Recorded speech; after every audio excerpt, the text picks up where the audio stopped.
Hi everyone, I am Dr. Ramkinkar Jha, Chief and Head Orthopedics, Artemis hospital Gurgaon.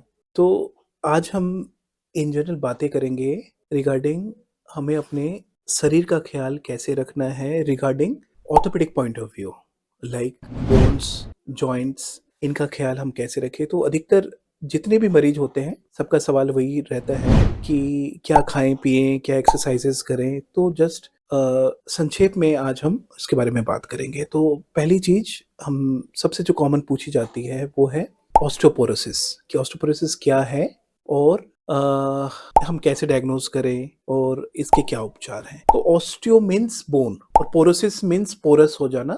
Like आप यदि ये photograph देख पाएं तो इसमें आप देखेंगे कि ये एक हेल्दी बोन है। इसकी एक डिफरेंट आर्किटेक्ट रहती है जिसमें कि कैल्शियम डिपॉजिट होता है ऑस्टियोइड्स में, और किसी कारण से खास करके एज हो, चाहे हार्मोनल हो या और मेडिकल कंडीशन हो, तो ये पोरस हो जाता है, चाहे लाइक स्पॉन्ज। तो ऑस्टियोपोरोसिस मीन्स बोन का पोरस हो जाना, उसका कैल्शियम का डिपोजिशन जो है वो कम हो जाना, या साइंस अदर फिजिकल टर्म्स में हम बात करें तो बोन मिनरल डेंसिटी का कम हो जाना। बोन मिनरल डेंसिटी मतलब 1 क्यूबिक मिलीमीटर यदि हम निकालें इससे बोन, उसमें कितनी डिपोजिशन है मिनरल्स की, कितना डेंस है, तो ये दर्शाता है बोन मिनरल डेंसिटी। और इनडायरेक्टली ये आपका ऑस्टियोपोरोसिस की सूचना देता है। तो ये हम कैसे डायग्नोज कर सकते हैं? पहली चीज तो हमें ये ध्यान रखना रहेगा कि ऑस्टियोपोरोसिस बिल्कुल साइलेंट डिजीज है, like hypertension, like diabetes. Osteoporosis जब क्लिनिकली मैनिफेस्ट करता है तो किसी किसी प्रॉब्लम के कारण ही करता है, like pathological fractures, bone weak हो जाते हैं, और जिस फ्रैक्चर को होने में बहुत ट्रॉमा लगता है, बहुत जोर लगता है, वो आराम से इसमें हो जाता है। कितनी बार तो चोट नहीं भी लगता है, बिना उसके भी हो जाता है। तो पहली चीज है कि इसके कोई सिम्टम्स नहीं है। सेकेंड, कुछ एल्डरली पेशेंट्स में वो बताते हैं उनकी हाइट कम हो गई है, तो क्योंकि वर्टिब्रास हैं, सॉफ्ट होते हैं, वो दब जाते हैं, तो हाइट कम होती है। कभी कभी मैनिफेस्टेशन इससे होती हैं। कभी कभी वो बताते हैं कि उनकी पूरी पूरी पीठ जो है झुकती जा रही है, तो ये भी ऑस्टियोपोरोटिक वेज कंप्रेशंस के कारण ये चीजें होती हैं। तो क्लिनिकली ये होती हैं, बट अधिकतर कंडीशंस में ये साइलेंट होती हैं। तो अब सवाल है कि हम कैसे डायग्नोज करें ऑब्जेक्टिवली, क्योंकि डिजिटल एक्सरेज में आज के टाइम पे बता पाना थोड़ा डिफिकल्ट होता है, क्योंकि तो टेक्नीशियंस पे डिपेंडेंट होता है कि कितना एक्सपोजर है एक्सरे का। एक्सरे का एक्सपोजर ज़्यादा है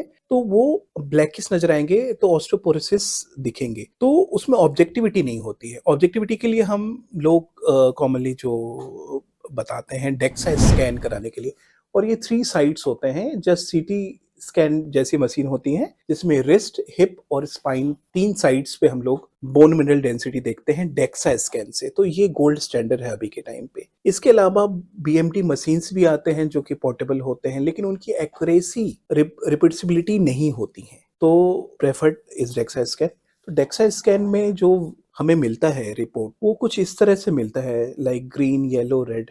तो जस्ट ट्रैफिक लाइट जैसा आप इससे आप समझ सकते हैं। ग्रीन मतलब बिल्कुल सब ठीक ठाक है, येलो मीन्स ऑस्टियोपीनिया, बोन कम है, और ये किसी भी तरफ जा सकता है, ये ग्रीन की तरफ भी जा सकता है, ये रेड की तरफ भी जा सकता है। Red means osteoporosis.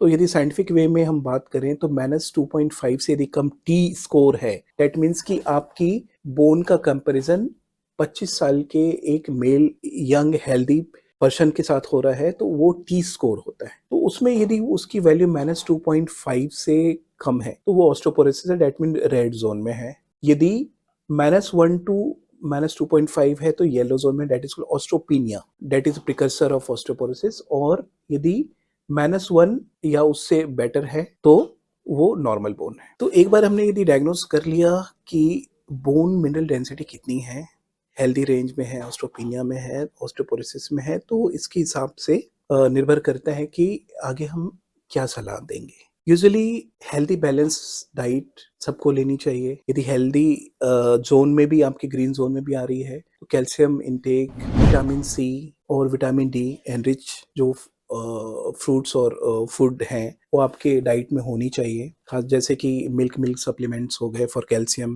Vitamin C के लिए आपके जैसे ऑरेंजेस हो गए, आंवला हो गए, अमरूद हो गए, ये बहुत अच्छे होते हैं। इसके अलावा आपको इसमें प्रोटीन भी चाहिए। तो मरीजों का अधिकतर पूछना रहता है, डॉक्टर साहब हम क्या खाएं, किन में ये बोन के रिगार्डिंग कैसे हेल्दी रख सकें। तो मैं बोलना चाहूँगा कि बेसिकली जो बोन है, उसमें कैल्शियम, प्रोटीन, विटामिन सी और मिनरल्स इनकी जो है कॉम्बिनेशंस होती हैं। तो हमारे डाइट में इन सभी चीज़ों का होना बहुत ज़रूरी है। तो फॉर कैल्शियम जो हमारे मिल्क मिल्क सप्लीमेंट्स हो गए, जिनको एलर्जी है मिल्क से, वो कर्ड भी ले सकते हैं, चीज़ ले सकते हैं। जो विटामिन सी है, विटामिन सी के लिए जितने भी सिट्रस फ्रूट्स हैं, ऑरेंजेस हैं, अमरूद हो गए, आंवला हो गए, ये सारे बहुत अच्छे होते हैं।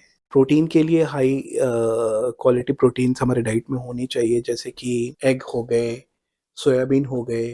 तो ये सारी चीज़ें खाएँगे तो बोन के रिगार्डिंग आपका हेल्दी बैलेंस डाइट पूरा हो जाएगा। लेकिन कुछ सिचुएशंस में हमारी डाइट कंप्लीट नहीं कर सकती हैं, जैसे कि प्रेगनेंसी, लैक्टेशन पीरियड हो गए, females after 50-55 years of age, तो इनकी डाइट सफिशिएंट नहीं होंगे इनके रिक्वायरमेंट्स के लिए, तो उसमें हमें सप्लीमेंट्स लेने पड़ेंगे।